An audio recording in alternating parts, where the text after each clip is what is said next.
Hey everybody, welcome to the Addiction Unlimited podcast, where you get to learn everything you want to know about addiction and recovery. I'm your host, Angela Pugh, co-founder of Kansas City Recovery, life coach, and recovering alcoholic.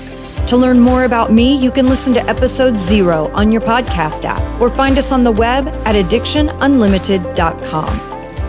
Hey everybody, welcome to the Addiction Unlimited podcast. I'm your coach, Angela Pugh. I am so excited about today's show. You guys, I pulled out from my life archives, my recovery archives. I have pulled out one of my oldest and dearest friends from the very beginning of my sobriety. He's older than me though, not older in age, but older in sobriety. And I have to say that so that I respect my elders in sobriety. But before we get to that really quickly, I want to remind you guys, if you have not joined our Facebook group yet, you definitely want to do that. It is a killer spot to get support, motivation, inspiration. We have great conversation in there, and it is completely private. Nobody can see you in there except the other people in there. It doesn't show up in your Facebook feed, nothing like that. So jump in and join that group. I also make announcements in there first. And on the occasion that I run any kind of special offer or giveaway, it always happens in the Facebook group. So facebook.com/groups/addiction unlimited. Now let's dive in and get my good buddy, Chris. Well, hello, everybody. My name is Chris, and I am an alcoholic and grateful to be so. As we kind of talk through today, I think you'll find that there's a lot of gifts that can come from sobriety. And so the gifts that I've received in my life have allowed me to be where I'm at today. So that's pretty fantastic to think about. But also, I am still an alcoholic, so my mind still thinks the way that it thinks, and I still behave the way that I behave. And I always sitting here next to my trusty big book because I have to refer often to that book to remind me about where I came from and who I am. So you have always, from the very beginning, you have always been a very dedicated big book reader. And for those of you that don't know, when we refer to the big book, that is just the big book of Alcoholics Anonymous, right? That's our book that we read. It's kind of what explains how AA works, what we do. And it was written in the 30s. So the language is very interesting to read now. But you know, one of the things I always say about the big book is it's crazy to me that they wrote that in the 30s, and it is so absolutely spot on for alcoholics and our behavior and who we are and how we are and everything. And you have always been so good about the big book. Well, I can see in there, because you go to meetings and you hear people say, look for the similarities, not the differences. But I take it a step further because I think about how they thought and how they felt, because those are the things that I can really attach to, because that's the one thing that differentiates me, I feel like, from a lot of just everyday people, right? Everyday people, we all have, life's hard. Life is really hard. 2019, yeah. Life is hard. There's a lot going on in the world. There's a lot that we face on a day-to-day basis. And I think everyone has a rough time. It's funny. I have a couple of kids and they're young.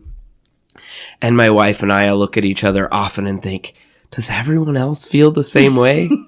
And I think in some respects, yes, the biggest difference is how those thoughts and feelings affect me as an alcoholic and how I react to those.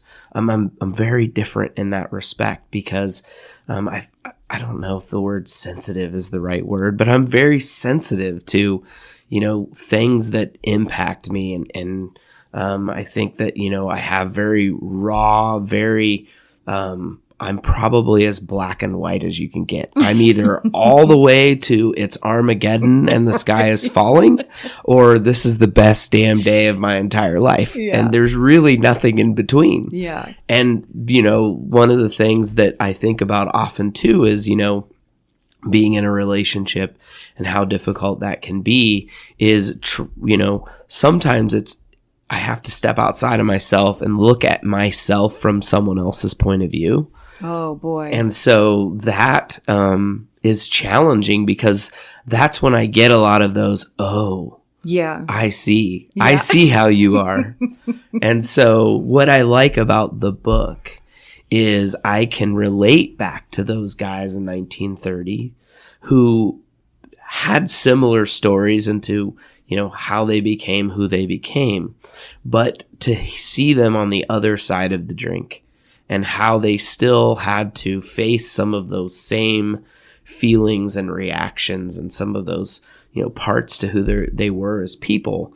It very much strikes a chord inside of me of like, that's where the commitment to staying sober comes, because I know that, the desire to drink left me very, very early. Yeah, me too. When I came to Alcoholics Anonymous, like there was not an inkling of doubt that alcohol was in any way, shape, or form successful for me. Like, Angela and I used to joke a lot of, there wasn't many moments where I thought like things are going well. So, not in my drunk life. Right. Nor did anyone argue with my decision to quit Correct. drinking. Like, when your friends, nobody was talking me out of quitting. right? When my friends referred to me as the liability, like that was a good indicator that things probably just weren't going very well. The liability. I love that. There's that old thing of, when I drank, it was drinking, and then there was drinking with some problems, and then there was just problems. Yeah. And then, for me, the consequences just kept piling up. And I was one that I had a lot of physical consequences. So, some of us have a lot of emotional things going on in their life, or, things around, their relationships and things that get us to the place where we realize that, things aren't working. For me, I had a lot of physical consequences. Yeah. I had a lot of legal. Yeah, and I was going to say mine was legal. Right. Yeah. So, there wasn't a lot of people saying that, like, no one was surprised when I ended up here. Yeah. And what's really funny is when you bump into someone, not to completely talk about relating my age, but when you get to like the 20-year high school reunions and things, and people are like, oh, you're sober, and no one's like, oh, I'm really surprised about that. Right. They're all walking away going, thank God. Right. Not surprised there. I always say that, like, literally, it is best for everyone that Correct. I don't drink. Correct. So what was the experience like for you? I love that you said the obsession to drink or the desire to drink left you early. That was my experience also. I think for me, I've always kind of thought it was because my bottom was so low, I mean, crashing, I thought I killed somebody. Like, that's a pretty good motivator. Mm-hmm. So alcohol for me, it literally is like the switch was flipped and alcohol was my enemy. I wanted no part of it. Right. What was that experience for you? Because I feel like people go through this, and I guess I went through some of it too. It was just before I ever went to AA, right? When I was trying to quit on my own and do all of that kind of thing. I went through the same thought process thinking like, well, maybe one day I'll be able to control it, or I just need to stop for a little while and then I'll be okay. Or maybe I can just drink on special occasions. But once I walked in the rooms of 12-step meetings, like at that point, there was absolutely no desire to drink for me. Mm-hmm. I had a cataclysmic moment. For me, it was a legal situation. Obviously, I'm on the side of the road. Well, I'm in the middle. I pulled over in the center of the road instead of on the shoulder. So well, that can be confusing, Sure. Chris. Don't pressure yourself. Right. That can be very so confusing. the police officer had to actually talk to me through the passenger window. And so, but I remember in that moment, this obviously wasn't the first time that I had been pulled over in this fashion. But I remember looking at him and I said, I'm wasted, I'm tired, and I just want to go to bed. Now, the next morning, my plan was actually to commit suicide. But I told my mom about my plan, which probably you're not supposed to tell loved ones. Right. If you're going to try and get away with something like that. That probably wasn't a part of your outline of your plan. Correct. So I ended up in the ER at Shawnee Mission. And that's a hospital, by the way. Yes, that's a hospital. Sorry. It's a hospital. I ended up in the emergency room, completely distraught, obviously, somewhat detoxing, going through a lot of anxiety, a lot of just the flood of emotions of what had happened and, where my life had been. Obviously, preceded this night was about a year and a half of trying to quit drinking on my own. Mm-hmm. And I really, for me, I don't think I could have arrived at the place that I was without that experience. I agree wholeheartedly. Yeah. So that was going to bars and trying to drink non-alcoholic beer, finding yourself, you had drinking all of them that they had, and the bartender looking at you like you're an absolute crazy person. Listen, this comes up in my Facebook group sometimes too. People will ask about non-alcoholic beer. And my experience was I drank them just like I drank regular beer because it tasted like beer. Mm-hmm. And then I was going to the bathroom every 15 minutes, just like regular beer. Right. And then I had the bar tab at the end of the night, just like regular beer, right.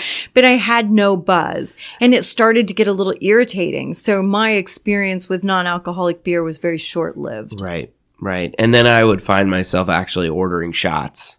So tried that. It did. I'm glad you said that because I definitely had a sense of like it was a very slippery slope for me, right? That might not be the situation for anybody else. Sure. I don't know. But for me, I definitely felt like it was a very slippery slope. It was. Because I didn't drink beer because I enjoyed the lovely flavor of beer. I drank for effect. Mm-hmm. So to have the flavor in the experience and not get the effect, it felt a little weird. What was interesting, so I, early on in sobriety, was pretty militant about no alcohol of any form in my body. Yes, I remember that. So no NyQuil, no over-the-counter. I was very serious about, I even really, and again, don't get me wrong, I didn't restrict my life, and that's something we can talk about in a little bit. Because that was important for me too. Like sobriety was not supposed to be a jail sentence. Absolutely. So I didn't restrict my life, but I was also very careful about like what I ate. There's a lot of desserts out there that had alcohol kind of added at the end. Mm-hmm. And for me, I really felt it was important for me, at least in that probably about the first 5 years of my sobriety, where I was very serious about, talking to my physicians and talking to, dentists and whomever about the fact that I had, I was addicted to alcohol and, potentially whatever else makes you feel good. Right. And so I was very careful about the things I put in my body because I was worried about, someone explained to me kind of the difference between, alcohol and like being a drug addict. And it was really explained to me in one way. If you think about a drug addict, right, the craving comes before you take the drug. So then when they take the drug, the craving's gone and, they kind of go through that process. For me as an alcoholic, my craving came after I took the drink. Mm-hmm. So once I ingest that alcohol, it's off to the races. That's right. Like I'm done at that point because I was born without an off switch. Yes. And so for me, we used to always joke, right? If you're having one, you're having 100. And that's just, there was no moderation at that point. And I lost all, people would get so upset to me about, why did you drink and drive? And I never intended to do that. I always had some plan. But the problem is once I ingest alcohol, I'm not really capable of making really sound decisions from that point forward, right. Including stopping. Right. I don't have that ability to have 3 beers and say, okay, that's good. But you know what? Listen, I have to keep that in perspective because I don't want to only have 3 beers. Right. That is pointless to me. Right. And that's why I go to the meetings because that's how I drink. I drank with intent. People that don't have a problem do not drink with an intention. Correct. They're not using it to achieve something, So my wife obviously drinks alcohol, like a normal person. I will see an abandoned glass of wine and think to myself, is that really necessary? Because there's alcohol in there and like, you're just going to leave that? You're not going to just finish that one at least? I could see, okay, you don't want to pour another. Right. But that was my thing. Like, I remember people leaving half empty beer bottles and feeling like, well, I should just finish that off because that's a waste. And for me, it was very much about the effects, right? Yeah. It was, I later found out in sobriety, obviously once you can put together the time of being away from the drink, you can really start to look at why I drank to begin with. And that's where the real work begins, by the way. That's where the real fun begins. That's where the real fun begins. That's when you really start to learn about who you are and kind of what makes you tick and operate. But I obviously later in sobriety, I've begun to really think about, and what's interesting is in sobriety, the behaviors that I have that could be considered somewhat a little bit alcoholic type behaviors are very much rooted in those same places. Yes. The same character defects, the same things about my personality that maybe I don't necessarily like about myself. Many of the behaviors that I do now as a sober person that, impact other people as well as myself are very much rooted in that same place. And so it's very interesting to think back about, why did I drink? For me, it was, I didn't, it was that whole thing of, I didn't really like who I was. I didn't feel like I ever really fit in. I had lots of friends. I was a pretty popular guy on the outside, but on the inside, I always could find the things about myself that didn't really match up with everyone else. I think that's such a common story with people with addiction too. I think we all kind of had that feeling in one way or another, and especially with the less than aspects of it. Like, not only did I feel like I didn't fit anywhere with any group of people in any situation, I would also find the way that I wasn't as good as them for some reason or another. Sure. I remember one time, I think I was already sober, like probably brand new sober. And one of my sisters-in-law had said to me, and she's been in our family since I was a teenager. She and my older brother have been together since I was like 13. She's just family. And so she's known me for a long time. And she said, she goes, why is it that, she said, I feel like we could be in a room with 1,000 people and you could tell me every single person why they're better than you. And I was like, wow. Yeah, that's true. And that's sad. It is. That's sad when you can recognize it like that. And it's like, wow, where does that come from? Like, I don't like feeling that way. Yeah, absolutely. And I think that, being even in sober, a sober world and being sober and living the life that I live, I still find myself just saying really unhealthy things in my own head about me. Yeah. I've talked about changing jobs recently, and I read through, the descriptions of a particular job that I'm interested in, and I don't find a single thing in there that I'm good at. I only can see the things that would disqualify me for even trying. Right. Even though, like, I know in my heart of hearts that, like, I'm a really good employee. Yeah. Like, I've always excelled in every job I've had. I always have all the accolades, all of the things that, people really respect who I am and what I do. Yet I don't hear those things. I only see the things about myself that keep me from being the same as someone else that I'm, interested in, what they do or how they are or what they have or, all of those things. And so, have you traced any of this stuff back to like how you were raised? Here's what I mean. Like, I know that I have some limiting beliefs, right? There are things that are so deep seated in me, messages, right, that I picked up along the way, or that to a certain degree I was immersed in. And, I grew up in a family we didn't have a lot of money.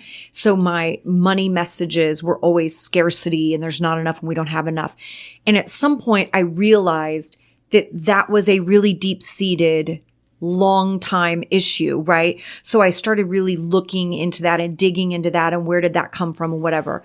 Now, I've also kind of made the same discovery with some of this self-esteem stuff and that less than in like people in my family they're not people that will own what they're good at. You know what I mean? Like my mom is probably one of the best people ever at what she does. She's super talented. She's incredibly smart.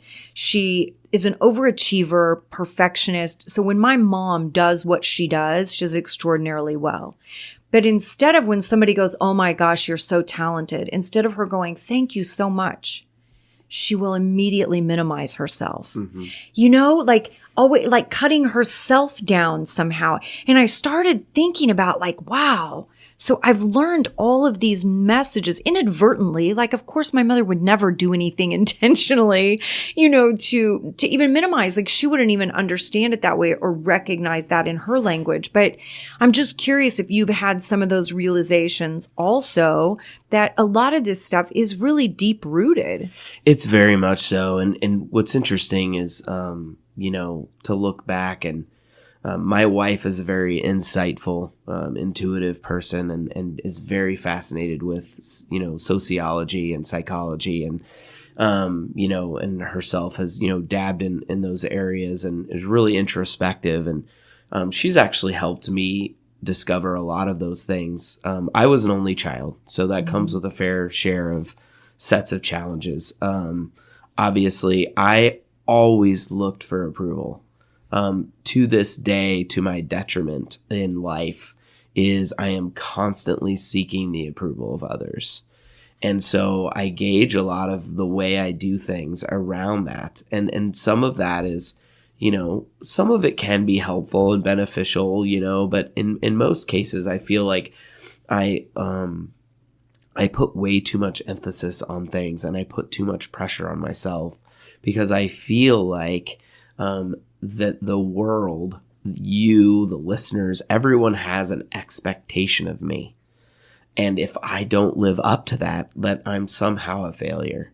Yeah. Having children, oh my gosh, like to look in their faces and think they have this overwhelming expectation of me as a dad.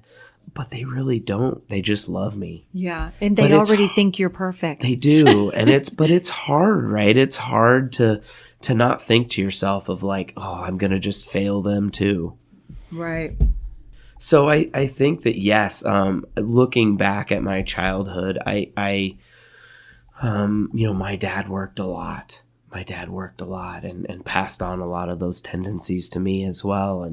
And so I remember seeing how hard he worked for us and that like I needed to like make sure that, I was everything that he needed me to be to kind of, I don't know, somehow repay him, for what he was doing. Yeah. And when I disappointed or when I let him down, it was gut wrenching. I was not a kid who ever, granted, I did a lot of bad things growing up, but I did them in secret. I was never one to get in my parents' face and argue or, be defiant from that perspective. Now I would do things they told me not to do and just hope not to get caught. Right. But I didn't ever, stand in my dad's face and argue with him. I was more of the bow your head down, tail between the legs, like, oh my gosh, I've let you down. It's going to crush me for 6 months type of a kid. And I think a lot of that did spill over into adulthood, of, trying to prove myself to this all-encompassing governing body that's somehow rating me on a daily basis. Yeah, right. That doesn't actually exist. Correct. Correct. So And even in my, marriage, I feel like I do the same thing, that I put an unrealistic expectation of my wife to somehow be the director and make sure that I'm in the clear. I spend more time worrying about being in trouble than just being myself and being an adult. And it's funny because my wife often will say I'm not your mom. You don't need to why are you acting this way? I don't, just do something wrong and own it. Right. She's stop trying to get yourself out of trouble all the time. But it's so funny because intellectually, right? I know that's ridiculous. Yeah. But going back to what we talked about earlier, there are overwhelming reactions that I have as an alcoholic to some of those life things where even at 15 years sober, I'm still learning every day how to equip myself better to handle the things that everyone else does already. Yeah. And I really do think there's something very much to that lack of maturity while you're drinking. Mm-hmm. And that when you get sober, you're starting at puberty in a weird way. I mean, for sure. I really feel I'm just a little bit, I'm about 10, 15 years behind everyone else. Yeah, for sure. For sure. I mean, the good news is we can catch up, right? Which is nice. But you're right. I mean, there are a lot of ways that still to this day, I'm still behind in a lot of ways. I put off growing up as long as I possibly could, right? And I'm paying for that now in midlife, and I'm still growing up. You and I know the feeling of desperation, knowing you don't want to drink anymore, fighting the urge, but not having a real plan to get you through the day. If you're familiar with my podcast, you're probably familiar with my framework. We're really talking about a recovery framework. But how do you actually do it? Once you put the drink down, what do you do next? How do you know you're doing the right things to stop the roller coaster ride of up and down, sober then drunk again? However you do recovery, the Recovery Starter Kit online course can help you do it faster and easier than you're doing it now.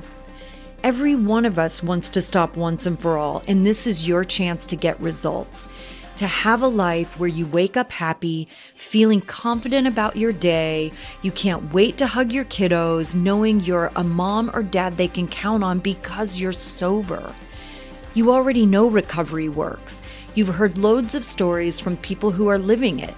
It will work for you, but you have to do it right. If you want support and motivation, a real strategy with daily plans to conquer each day with ease, get the Recovery Starter Kit at www.myrecoverytoolbox.com on the Recovery Tools page. Again, that's www.myrecoverytoolbox.com on the Recovery Tools page. Plus, for a limited time, you get a free one-on-one coaching call with me to help you tie up any loose ends as you implement what you're learning in the course. That's a $300 value, totally free, because you deserve to have a life you're proud of, and I want to help you. I can't wait to help like I've helped so many people. The Recovery Starter Kit works, but it can't help you unless you take the first step and get the course. www.myrecoverytoolbox.com on the Recovery Tools page. I can't wait to meet you. And you and I were talking before we started recording, and I was asking you about being married, what's it like to be married? Because I feel so baffled by the concept.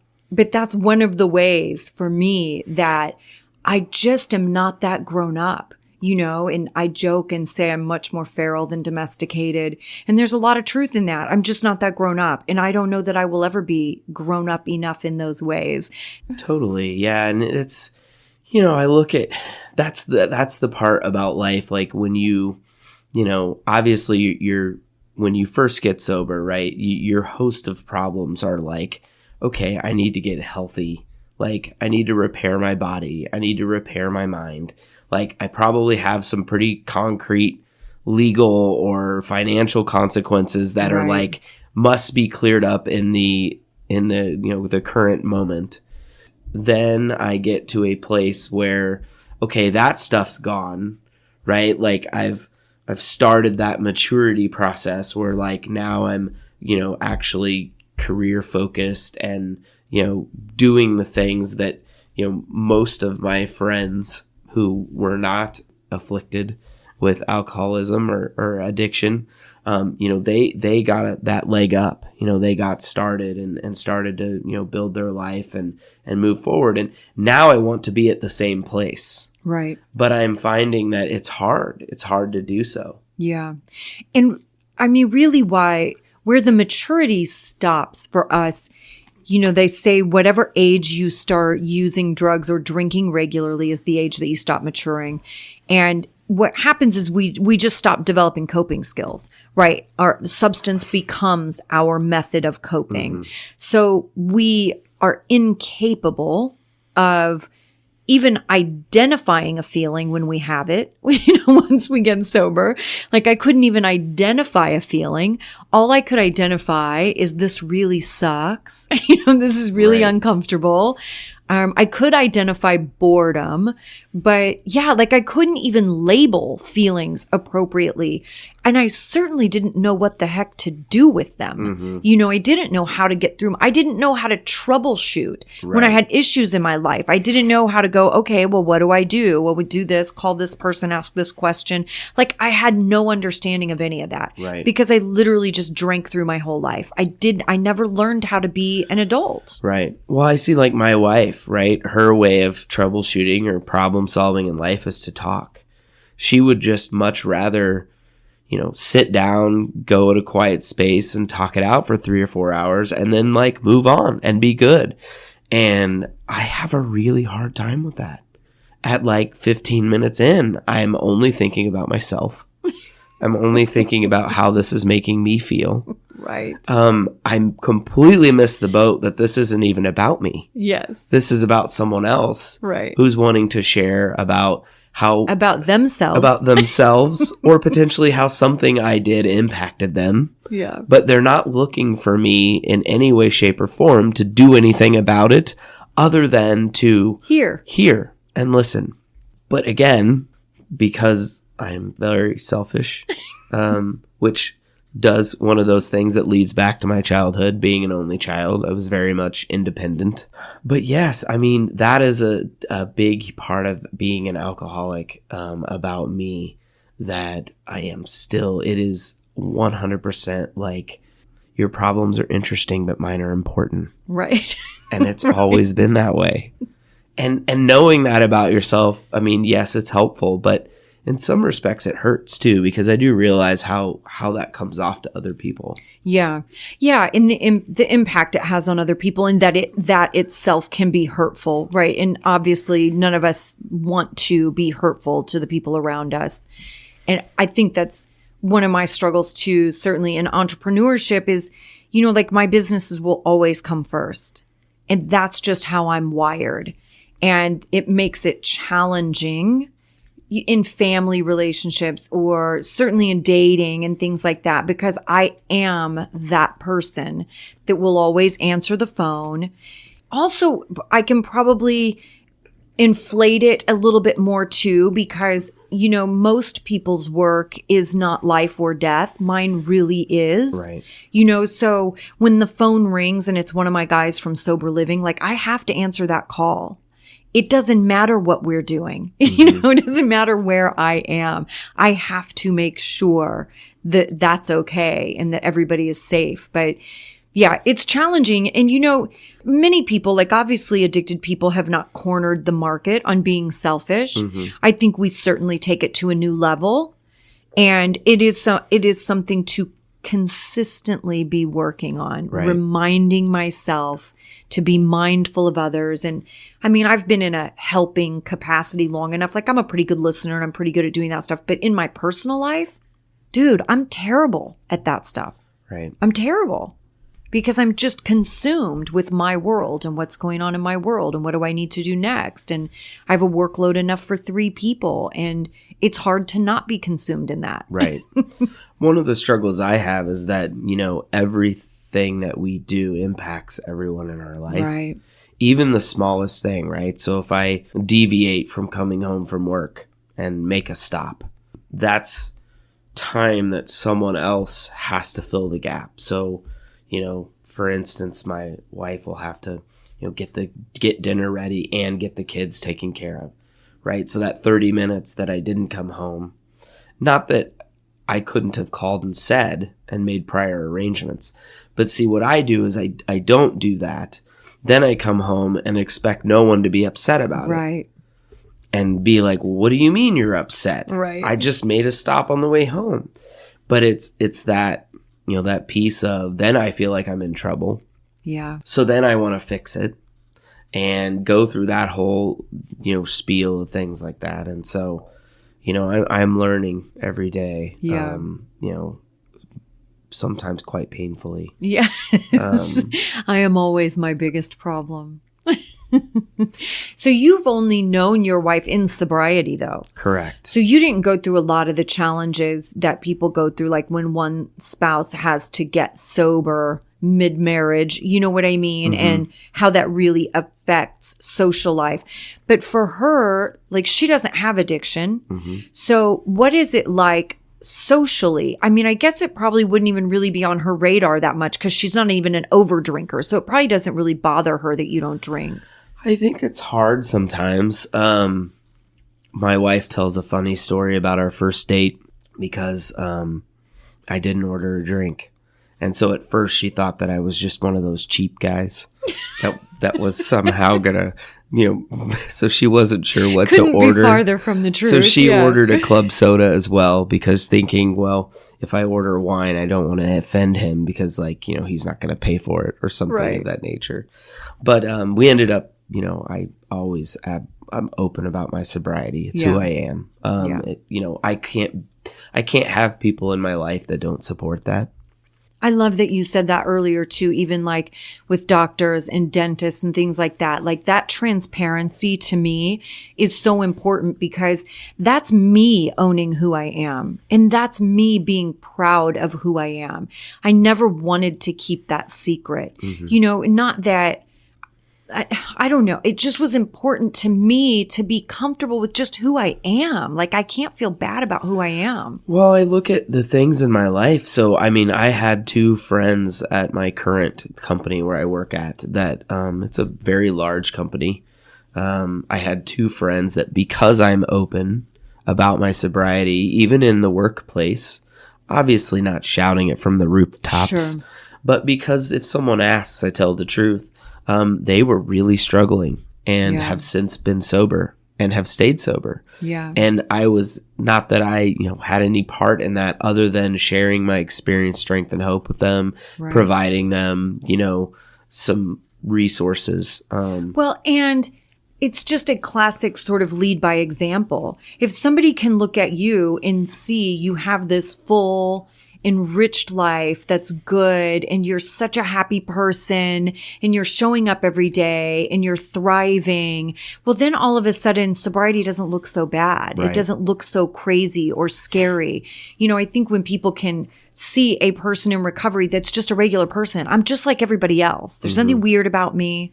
I'm not homeless. I don't live under the bridge, right? I'm just a regular person. Right. And letting people see that starts to normalize recovery more than normalizing drinking. Because at this stage, it's totally normal to overdrink and make an ass of yourself and throw up on your friends. Like that's socially acceptable. But being sober is weird somehow, so it is. It's just showing people we're not weird. Yeah. And so, one of the things that my wife actually really appreciated was the commitment. Because she could see that, I committed to sobriety. And at that point in time, I had, probably about 8 or 9, 10 years sobriety when I met her. And so that was something that really she felt like, oh my gosh, like this is a quality of someone no question. who can commit, Yes. especially at that age, right? Because I got sober around 26. And so to commit to something and stick to it and at the same time still live life. And I think that's the key. And I referred to that earlier. I never wanted sobriety to be a prison for me. Yeah. I wanted to go out and actually live the life that I hadn't had the opportunity to live because I had been stuck in a bar drunk. Right. Because So- I was a hot mess. Yeah. Yeah. I didn't feel like I wanted to be in the local, watering hole, next to the same bunch of sorry fellas for the rest of my life. Like that wasn't the life that I had anticipated for myself. But, to answer your question, what it's like, my wife, she does have some moments where obviously we got married and I was sober. So, having a big wedding and going through, what we did. And obviously, I had, drank club soda and et cetera, and everyone else didn't. And I think just those moments of like wanting to share the experience because my wife is experience oriented. It's not about the alcohol. Yeah. It's the sharing of the experience of, we recently took a trip to South America. We took the whole family down to Argentina and Chile. Nice. And obviously wine is quite Yes. the ordeal down there. It's a big thing, right? It's a part of the culture. And so not being able to kind of share in some of those moments, I think sometimes it's a little bit disappointing, but never beyond the space of, hey, I really wish you could enjoy this with me right now, but okay, whatever. Like I'd rather have you the way you are. Yeah. Because obviously we all come with stories. Yes. And my wife knows many of the stories. And there are many stories that because she didn't know that person, I almost seem like a foreign person to her. My prior self is almost a foreign person to me. Mm-hmm. And I lived it. But it seems so far removed now. Like who I used to be is so crazy to me now to think about. And I'm just an entirely different person in every way. Mm-hmm. Well, it's funny because my wife and I likely haunted some of the same places because she's also from Kansas City. And so just to think, she's like, I wouldn't have liked you. She's like, you're cute and all, Right. but I don't think so. Yeah, we would not have fit well together back then. I wouldn't have liked you, which is funny to think about, but that's just a testament of, how much different we can be in sobriety. For sure. For sure.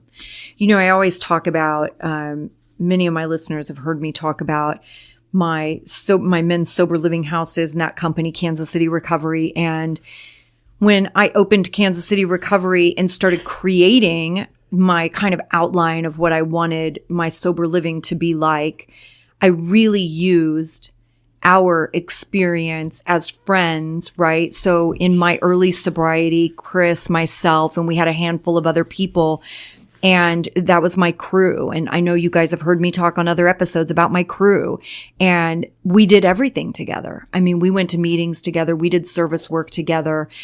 We were at all of our home group used to do different events and workshops, and we did all of that stuff. We watched television at each other's houses. We had shows we watched together every week. We cooked together. I mean, we were a solid crew. Mm-hmm. And the incredible thing about that is all of these years later, not a single one of our crew has ever relapsed. And I think almost everybody understands the miracle in that, right? Because that's just not a standard case. So when I started Kansas City Recovery and I was thinking what I wanted my sober living to be like, I thought about our crew. Mm-hmm. And I thought, what are the things? Like, I feel like my foundation for sobriety was so strong from the beginning and what were the things that made it so strong. And one of the big things for me was fun, because I always talk about we were so busy having fun. I never even thought about my old life. I didn't miss my old life. I didn't feel like I was leaving anything great behind. You know what I mean? Because I was enjoying myself so much in my new life. And of course, those pillars of recovery, of service work and being in gratitude and those things, going to meetings and having that level of commitment and dedication. And I literally created my sober living houses to be exactly like our crew was, you know, and to have that fellowship and that connection to each other. And I put a lot of emphasis on my guys to know each other and spend time together and do service work together. We do service work every month. You know, it's just part of being a member of one of my homes. And you know, some people embrace it more than others, but I try to make it as easy for them as possible because the payoff for me has been so great. And you and I especially did a lot of service work together, different stuff.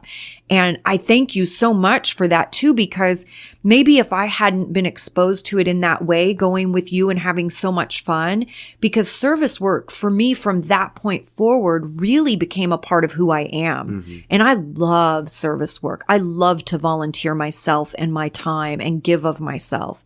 And maybe if I didn't have that exposure to that with you, maybe that wouldn't have stuck the way it did. Right. But I would love to hear your thoughts. And just so everybody knows too, our crew, like everybody has kind of gone their own directions. A couple of people married each other and they have a whole bunch of kids and they're thriving and doing really well. We don't see each other or hang out with each other like we once did, mostly because everybody's married and has kids and is busy, right? And I mean, I'm a dog mom, but I'm really busy. Sure. But what I would love to hear your thoughts on kind of that foundation that we did build in those beginning years of our sobriety, and how do you think it's affected you in the long term? I think for me, it's definitely given me, you know, when I look back at those relationships. So number one, it was about being able to build relationships that had a foundation in actual like mutual respect, as opposed to my relationships that were all about convenience of, you know, this guy hangs out at this place, so I know him from this bar. Right. You know, had I, you know, dropped dead the next day, I wouldn't have gotten a call from that gentleman. Right. Right. So I think building the foundation around, you know, actually getting to know people for people. What's really weird is I think back and it's like, gosh darn, I spent a lot of time with AA people, but it never felt that way. Yeah. It never felt that way. It really did feel like I was killing two birds with one stone, right? Because in AA they tell us, obviously, you know, surround yourself with, you know, with good people, you know, don't put yourself in the middle of the, you know, firestorm and all of those things. So it's like I was staying away from being in situations that weren't good, weren't healthy for me. At the same time, I had really great friends and people that really cared for me and checked in on me, and I did the same for them. And then that just blossomed into, you know, real life relationships and opportunities that, you know, it just made sense to continue down that path. And it gave me a lot of tools. I connected to so many different people and groups through that experience and getting to know, I'll be honest, like I was able to build some relationships that then helped me in like adult life, you know, far as career building and getting opportunities at jobs. You know, some of those things came from just being in the middle of AA. Right.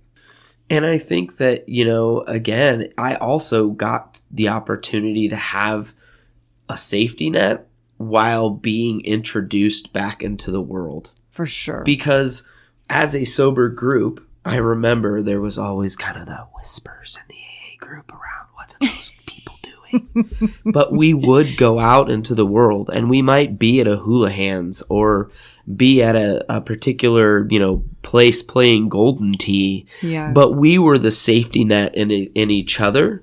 So it didn't matter that there might have been alcohol served there or something of that nature, because we were so kind of intermixed with each other and having Yeah. fun and experiencing life, that like it really didn't matter where we were or what we were doing, but we were getting to experience that AA fellowship and not have all of the kind of pressures of, trying to be sober and live this new life. And it just felt really good to have this group of people. And then, again, as you mentioned, I mean, we don't see everybody all the time, but when I do see them, it's like, oh my gosh, like I don't shake somebody's hand, I give them a hug. Yeah. And so that's... Well, even seeing you, like we hadn't seen each other in a really long time, but it feels like I probably just talked to you yesterday. You know what I mean? Like there's like no time lost. The Right. friendship and the love and the respect is still exactly where it has always been, Because I think if you look back at the experiences that we went through and just again, I agree with you. The fact that crew, nobody is relapsed. Like there's something very, talk about a higher power involved in Right. that. I mean, there's Right. something very, spiritual in that. I don't know that I'm a believer in there are no coincidences, right? So I'm sure really like if we didn't have each other, we'd probably all still be sober because if that's our journey, that's our journey. But I know for me, it created such a strength and a comfort, and we had acceptance in each other. And I never felt weird or uncomfortable about being an alcoholic because I had my crew. Mm-hmm. And I never felt like I wanted to hide it or needed to hide it. And that allowed me a certain transparency and a certain self-acceptance that I really needed too. Again, in just owning who I am and being okay with that in the world. Part of the good thing about being sober today and staying sober is I have such a fondness of getting sober. Yeah. Like that carries me. Yeah. When I think back of like, God, I mean, I kid you not, like it was really bad before I got here. So like, Yeah. I have a really good fondness of that process. Yes, it was hard. I did a lot of work. I certainly went to a lot of meetings and did a lot of, social stuff. And I did a lot of, support and going to different things and, being a part of and getting to experience, there's been some relationships in AA that weren't the best. Like Sure. I learned from those too. Right. So I, overall. But you would have those experiences anywhere too. Right. Like that's one thing I try to stress a lot because I don't care, and my listeners know for sure, I don't care if somebody goes to AA or doesn't go to AA, right? That's my story. I love it there. I feel like AA just gives you the cheat sheet. You know what I mean? So it kind of puts a bunch of cool stuff together in one place and all you have to do is go to the place.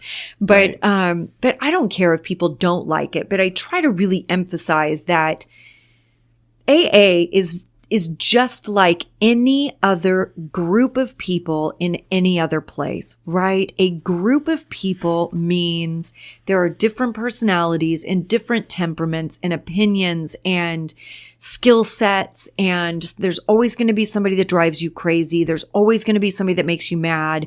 There's always going to be somebody that's inappropriate. You know what I mean? Like it's just like any other group of people anywhere. There are some really great things and there are some really not so great things. Right. Welcome to life. Yeah. And using all of those experiences to better yourself. Right. Right. Like I remember sitting in a meeting and seeing someone with 25 plus years sober whose life was a wreck. Yes. Going, okay, I know what not to do. Right. I definitely don't want to find myself there. I know what I don't want to be talking about at 25 years. Right. Yeah. So, no, you're exactly right. You're exactly right. And there's a ton of those opportunities, right? Even it doesn't matter if somebody's been sober 10 minutes or 25 years, right? I learn from every single person in those rooms. Mm-hmm. And sometimes it is like a behavior or a style or something where I'm just like, I don't really want to do it like that. Right. And I liked what you said too. I mean, I was really heavy into AA for a long time. And then life got busy and I traveled globally and I was gone for 6, 8, 10, 12 months at a time. in countries that don't have alcohol at all. So likely they don't have AA meetings. So I had to learn how to do a lot of things, using my friends and my resources, of course. But I did, I learned how to continue my journey, maybe in not so, the same kind of confines and structure that, AA provides. And I'm definitely a testament that, you can stay sober if you're willing to do work. That's right. Well, if you're willing to look at yourself, right, and be open and honest with who you are and what you need to change. And then don't be lazy, right? Once I recognize I need to work on something, then it's my responsibility to get up off my buns and do the work and figure out what that means. And if I got to hire somebody to teach me, if I've got to read 800 books, whatever it takes, it's my responsibility to do that. And it doesn't matter. I say this all the time. It doesn't matter what room you sit in. It doesn't matter what book you read. It's your level of commitment to yourself and to your recovery. You can do whatever you want. It doesn't matter what room you sit in. And also a huge misconception about 12-step meetings too is that I feel like people think once you go and you're a member of Alcoholics Anonymous, like you have to be there every day the rest of your life. That's not really the way it's set up. Like you're welcome to go as much as you want. The point of AA or any recovery program is for you to rebuild yourself to be able to go out and live life. You don't have to confine yourself to only living within those rooms. The whole point is to get your act together so you can go have a happy life as a sober person. And I struggled with that for a while, because I had some stuff going on in my life and it was really hard to kind of do the all-in AA thing at the same time as all of this other stuff, all the blessings that were happening. Right. And I really struggled. I really felt like I was somehow robbing the program, right? Yeah. That like I stole from the program. And, because there's old timers that'll tell you, oh my gosh, like, don't just, take what you give and, give it back or whatever. And I think the key is, as long as you know that you're right with yourself, for me, I know that, I learned in AA to talk about my stuff. Yes. And to air it out. Yes. Now, what I found in later in sobriety is that may not necessarily always be another AA person. Right. That might be my wife. Right. That might be a parent. That might be a friend. Right. It might be a counselor if you need to, go that route. But for me, as I just need to say, I'm having this thought. Yes. I know that this isn't a healthy thought for me. So I'm just putting it out there because that now makes it not a thing. Yes. Right. Yeah. So takes its energy and power away. It takes its energy and power away. Exactly. And so for me, like, again, I may not be doing that in the structured confines of an AA room all the time, but I am still doing it. Right. I find safe people in my life that I know it's okay to say really crazy thoughts. Yeah. And them not, look at me like, they need to call 911 and have me committed. Like non-addicted people. Right. Right. So, don't just go airing that to the lady on the bus. Yeah, right. Make sure it's somebody that you trust and know that, they have a little backstory on who you are. Yeah. But that's the important thing for me, is just to make sure that I am airing out those things. And maybe it's even just writing it down. Yeah. Putting it in a piece of paper and saying, okay, I got this crazy out on some paper. I'm a big book person, for those who don't know. So I may have to, work a fourth and a fifth step on it. Yeah. And get real honest with myself, especially, if I start to see patterns. That's my key, is patterns and behavior. And so I may need to say a couple prayers or do a couple meditations or, go. I'm not big on running, but maybe you're a runner. Maybe go run it out for a little while, or take a little walk, or whatever it is, that helps calm your mind. Yeah. But the key is for me, if I let that stay inside, that's when it becomes dangerous, because it will start to change and it will start to kind of seep into other areas, and that I don't know, the old AA term, stinking thinking. Yeah. The stinking thinking comes in, and it's amazing how my brain is really good at manipulating and turning one little thing into something that then becomes this whole, and I'll completely spin out of control. Yes. And then I am that tornado that blows through my house and turns everybody's world upside down. Right. And they're like, even if it's gosh. just for 10 minutes or if it's a whole day. Right. Yeah. Right. Well, and that's something I say too. Like for me at this stage of the game, I'm not going to AA because I'm struggling with drinking, right? I'm going to AA because of my thinking. Just like you said, the term is stinking thinking. And what I notice is some of my old thought processes, some of my old behaviors will start to crop up, and I need to go sit down and take a minute in those rooms for me, because that's my safe place. That has been my safe place. Since I walked in that room, that is my safe place. Mm-hmm. And I just have a great appreciation for that. But it's not because I'm struggling drinking. It's because I want to stay on top of my game. Period. Because we all know where it can go. Yes. We've heard the stories. Yes. And I've seen people go on as short as like 5 days it got out of control and they ended up there. And I've seen people take 5 years to get there. That's right. Yeah. And so that's where I know, again, referring back to some of the experiences in AA of being able to see everyone's different journeys and seeing people that had long-term sobriety that just one day just decided that for whatever reason, I don't know, maybe some people thought I'm far enough away from the drink, it'll be fine now. I think most of them, it's more of a, F it. Yeah, I think so too. Yeah. Screw it. Why am I doing this anymore? Yeah. I don't care. And I don't want to get there. So. Last question, favorite question. Okay. What is your favorite thing about being a sober person? My favorite thing about being a sober person, I think that honestly, I really like to get up at like 6 o'clock on a Saturday morning and have a cup of coffee and wait for my kids to wake up and spend a full day with them and being there. I am present for my family. Yeah. I see folks that aren't alcoholics, but they still partake. And I can't imagine having to take care of a 4-year-old and a 1-year-old with a hangover all day on a Saturday. So what a nightmare, huh? I couldn't even take care of myself. Right. I can't imagine. Else. They still want Cheerios and they still want to play. I love that. Chris, thank you so much for spending this time with me and doing this. I just love you so much, and I'm glad that we got to connect and spend some time together. It's been long overdue, so thank you. My pleasure. And for you guys out there, I hope you loved this episode and getting a little piece into my crazy history. I hope you guys are having a great day, and I will see you next week.